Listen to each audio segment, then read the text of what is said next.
नमस्कार दोस्तों, मैं अंकुर उपाध्याय स्वागत करता हूं आप सभी का एक बार फिर से अपनी नई वीडियो में। भारतीय बाजार में तेजी लौटते हुए दिख रही है दोस्तों। निफ्टी 100 पॉइंट्स ऊपर खड़ा है। मैं आप सभी के साथ लास्ट 2 डेज से सिर्फ एक ही चीज कह रहा हूं, 25,600 के ऊपर अगर बाजार निकलेगा तो हमें पॉजिटिव होना है 25,700 के लिए, और 25,725 के ऊपर अगर निकलेगा तो हमें एडिशनल पॉजिटिव होना है फ्रेश लाइफ हाई के लिए। अभी एग्जैक्टली पहले पड़ाव पे निफ्टी 25,590 ट्रेड कर रहा है। 100 पॉइंट्स की तेजी है, बट मेरा मानना है कि अभी आप बिल्कुल भी तेजी मत मानिए। जब 25,601 होगा तो 1 पॉइंट की तेजी मानिएगा, जब 2 होगा तो 2 पॉइंट्स की तेजी। ये जो 100 पॉइंट्स की तेजी है ना, ये सही है, अच्छी है, अच्छा बाउंस बैक पुल बैक है, लेकिन ये रेजिस्टेंस से पहले पहले तक की तेजी है। फ्राइडे को जो कुछ हुआ बाजार में, उसमें कहीं ना कहीं हमें संकेत मिले लंबे समय बाद, जब नीचे से बाजार ऊपर की तरफ गया और डे हाई के आसपास बंद होने की कोशिश में दिखा, तो हमें संकेत मिले कि कुछ रिवर्सल है। अब वो रिवर्सल कितना हो चुका है? 300 पॉइंट का। फ्राइडे हमने लो लगाया था 25,318 का, अभी हम ट्रेड कर रहे हैं 25 ऑलमोस्ट 600 पे, तो 300 280 पॉइंट का रिवर्सल आ गया है। अब ये रिवर्सल होगा तो यहीं से वापस घूम जाएगा, और अगर एक्चुअल स्ट्रेंथ होगी तो अब ये यहां से अपने पहले पड़ाव को पार करेगा, जो कि है 25,600 का। तो अभी भी मैं वेट एंड वॉच की सिचुएशन में हूं। मेरे को 25,600 क्रॉस करवाना है पहले। इनकेस 25,600 पार होता है तो फिर मैं एडिशनल पॉजिटिव होऊंगा, और फिर मैं 25,680 के लिए प्ले करने की कोशिश करूंगा। तो मेरे को 25,600 का वेट है। उम्मीदें हैं क्या? देखो, लग तो रहा है कि निकल जाएगा ऊपर में, जिस हिसाब से स्ट्रेंथ बन रही है, क्योंकि केवल निफ्टी में नहीं, ब्रॉडर मार्केट से स्ट्रेंथ आ रही है। एक बार आप सभी के साथ ब्रॉडर मार्केट को डिस्कस करता हूं। निफ्टी स्मॉल कैप इंडेक्स करीब 0.4% ऊपर है, मिड कैप इंडेक्स 0.4% ऊपर है, bank Nifty flat to positive है, और सेंसेक्स और निफ्टी 0.4-0.3% ऊपर देखने को मिल रहे हैं आप सभी को। दोस्तों, मैंने एक वीडियो शेयर करी थी आप सभी के साथ वीकेंड पे, जहां एचएसबीसी ने सेंसेक्स पे 94,000 की बात करी है अगली साल के दिसंबर तक, दिसंबर नहीं अंत तक बोला एक्चुअली में उन्होंने। और एक रिपोर्ट और आई है, और अब आई है गोल्डमैन सैक्स की तरफ से, जो कि निफ्टी पे, उन्होंने सेंसेक्स पे बात करी थी, ये निफ्टी पे 29,000 रुपए की बात कर रहे हैं, 29,000 के लेवल्स की बात कर रहे हैं 2026 के अंत तक। यानी कि 2 दिग्गज global brokerage firms, HSBC, Goldman सैक्स, दोनों के निफ्टी और सेंसेक्स पे 13-14% के करीब के पोटेंशियल टारगेट्स, और एफआईआई की भारत में बिकवाली मैच नहीं कर रही बात। तो शायद रिपोर्ट पॉजिटिव आ रही है, शायद बाइंग भी आपको लौटते हुए दिखे। तो मेरे हिसाब से सेंटीमेंट सुधर रहे हैं, और कह रहे हैं ये लोग कि जो अंडर परफॉर्मेंस थी अब शायद खत्म होगी, अर्निंग्स लौट रही हैं, और आगे चलकर अच्छा दिखेगा माहौल। तो ये सारी चीजें काफी पॉजिटिव है। मार्केट ब्रेथ की बात करूं अगर, तो 1460 शेयर्स पॉजिटिव ट्रेड कर रहे हैं, लगभग 1200 शेयर्स नेगेटिव ट्रेड कर रहे हैं करंट सिचुएशन में। आज का लीडर कौन है? आज का लीडर है फार्मा, मेटल्स, आईटी, ये बहुत अच्छा कर रहे हैं। इनफैक्ट सभी अच्छा कर रहे हैं एक्सेप्ट पीएसयू बैंक्स और मीडिया, ये फ्लैट टू नेगेटिव है, बाकी सब पॉजिटिविटी के साथ ही ट्रेड करते हुए दिख रहे हैं।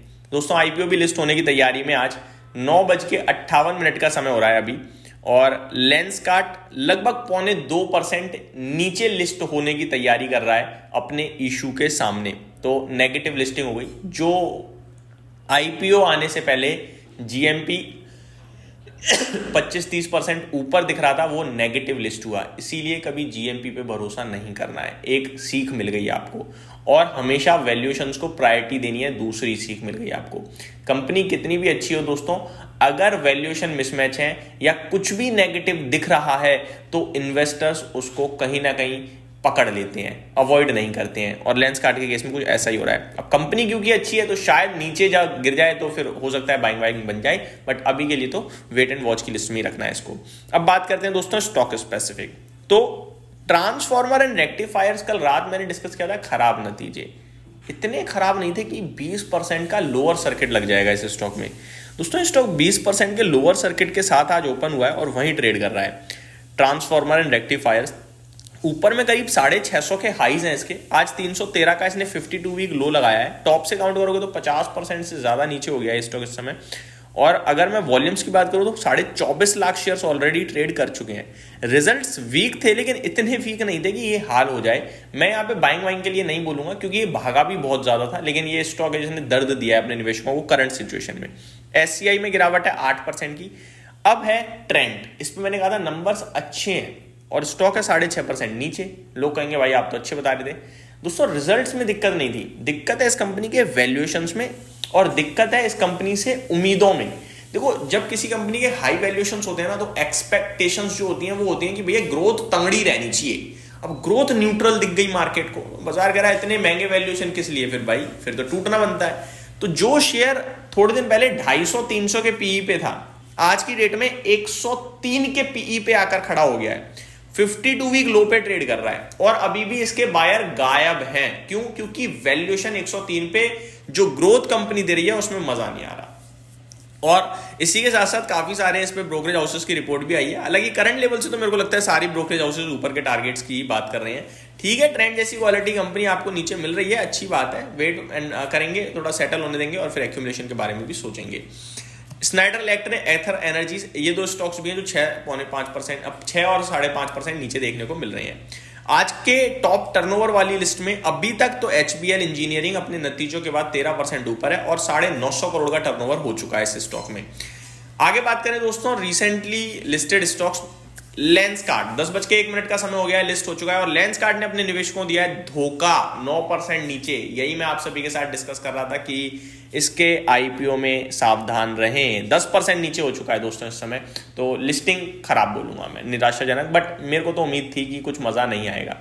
आगे बात करें दोस्तों तो निफ्टी में ट्रेंड टॉप लूजर है 6.5% नीचे, उसके बाद पावर ग्रिड, बट इसमें आज एक्स डिविडेंड भी है तो मैं इसे पॉजिटिव मानूंगा, क्योंकि ₹2.80 नीचे और करीब ₹4 से ज्यादा का डिविडेंड है, ₹4.50 का डिविडेंड है, तो पॉजिटिव ही है। आगे देखा जाए दोस्तों तो अपोलो हॉस्पिटल 1% नीचे है, आइशर मोटर 1% नीचे है, मैक्स हेल्थ केयर और एमएनएम में हल्की गिरावट है। टॉप गेनर की लिस्ट में एक बार फिर एशियन पेंट लगभग 2% ऊपर, Infosys 1.5%, ONGC, Tata Motors passenger vehicles, BEL, HCL technologies, ये कुछ स्टॉक्स हैं जो कमाल करते हुए दिख रहे हैं। तो दोस्तों ये मेरी तरफ से अपडेट थी, उम्मीद करता हूँ डिटेल्स पसंद आई होंगी। अगली वीडियो में स्टॉक स्पेसिफिक बात करेंगे, बने रहिए चैनल के साथ। Thank you so much for watching this video, have a great day guys.